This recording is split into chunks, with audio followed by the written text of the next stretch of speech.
Hello ladies and gentlemen, my name is Phil and welcome to Expo Aviation. Today's trip report is our flight from Manchester to the Greek Island of Skiathos with Thomas Cook Airlines. We begin our day at Manchester Airport's Terminal 1. Check-in took a little while as despite there only being one other couple in front of us, they were arguing with the check-in staff as they were being charged for going over their baggage allowance. To be fair, 15 kilograms is stingy, especially if you're paying full price for your holiday. Security was shockingly quick today too, especially considering that it was nearly 11 AM and approaching the peak of the summer season. I found a great seat in a bar giving us some pretty good views of the apron, well, until EasyJet went and dumped an Airbus there. Our aircraft was running late. It had been swapped for a Gatwick aircraft earlier in the day in Parma, which had a knock-on effect for us. Our aircraft today was G-TCDB, an Airbus A321 built in May 2013, making this bird 6 years old.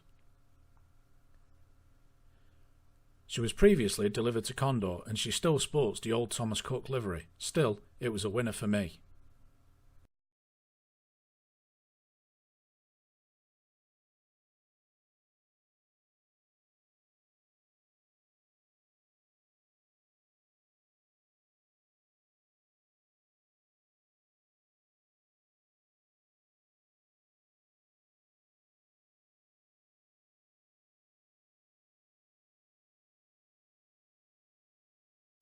Boarding commenced at 1:20, which was 5 minutes before our booked departure time.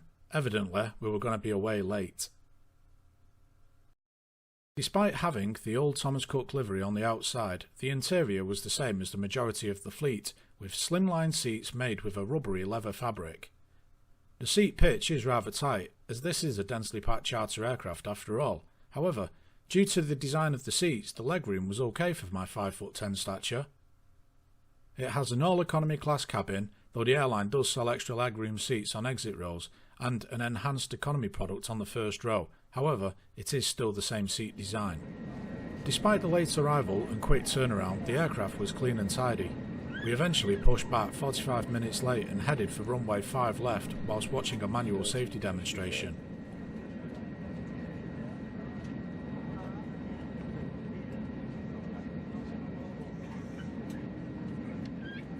Our takeoff would take us towards Stockport before banking to the right and over towards Derbyshire, then heading south for the English Channel.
Please remain seated with your seatbelts fastened until the seatbelt sign has been switched off.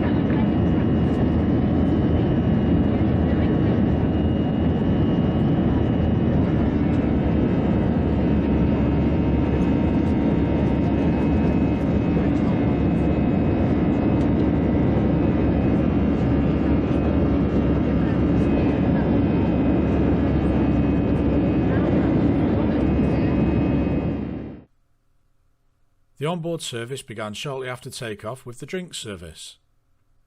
This was a charter flight, so everything was buy on board. The Cafe Cloud menu had been revised since my last flight with Thomas Cook back in November, with the most noticeable change for me being the withdrawal of Budweiser and it being replaced with Estrella. The prices had gone up too, but they still had a deal on with 2 beers for £8, so it wasn't all bad.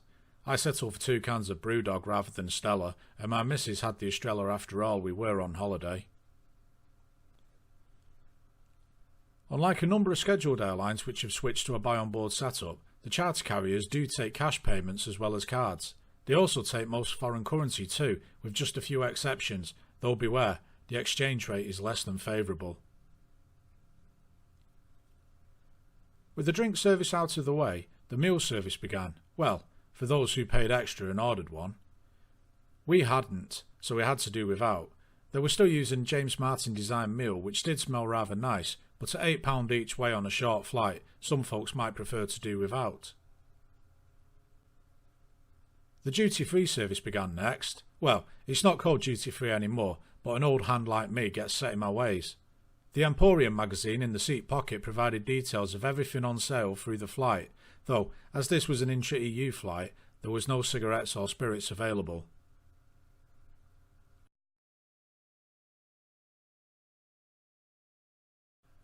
There is no in-flight entertainment available on Thomas Cook's short-haul fleet. This aircraft was fitted with it originally, though, as the audio controls were still in the armrest, and they still worked. I did check, and there was nothing but static on all channels, though. After the cabin crew had had a short break, there was a second drink service, but time wasn't on their side today as this flight made up most of its delay, and top of descent started just after passing Thessaloniki. Despite leaving Manchester nearly an hour late, we had made up a lot of time. Our flight would normally take around 3.5 hours, but today took just a fraction over 3 hours.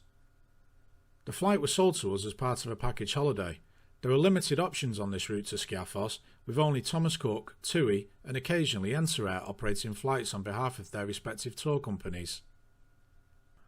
The aircraft was densely packed, though due to the seat design the legroom was okay. The seats were comfortable enough for a 3-hour flight at least, and this, along with the service, is comparable to that on board the TUI and Enserair flights. I've used Thomas Cook on this route for the last 4 years and have always had a pleasant enough flight and will continue to use them in the future. Our approach to Skiathos was a standard one. We flew over neighbouring Skopelos, made a few right-handers and came in past Skiathos town, over the folks at Amaretto and making a firm landing on the very short runway, with a bit of heavy braking to avoid visiting Xanamos Beach at the other end.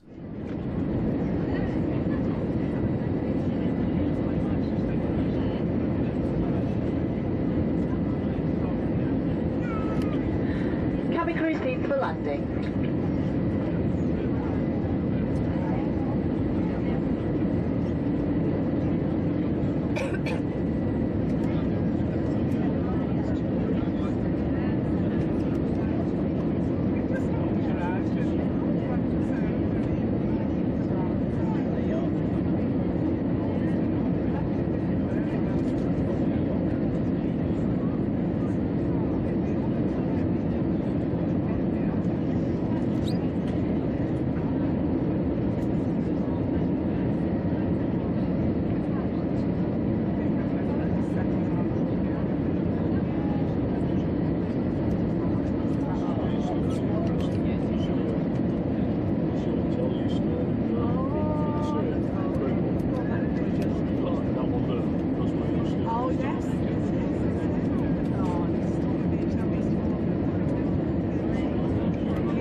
No,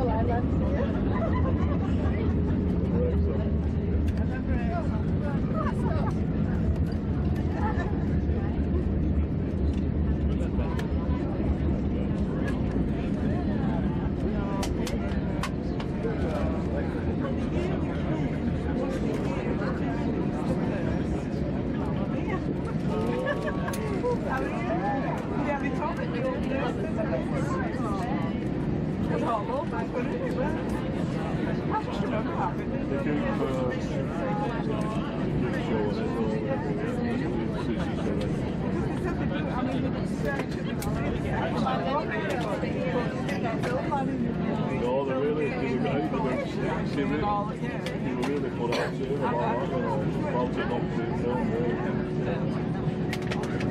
And apparently the food taught everything for the filming. Cancelled it all. It's happy about that.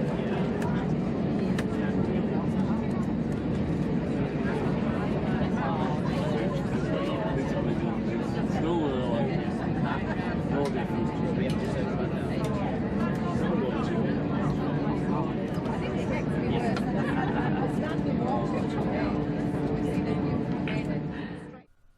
We turned round at the end of the runway and backtracked to the apron, where I could see flashing lights. It wasn't a water cannon salute this time, it was an ambulance.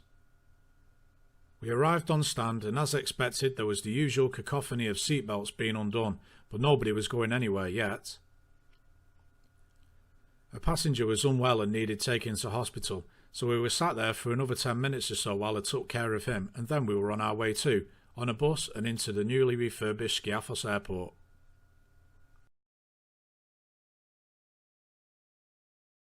I hope you enjoyed this trip report.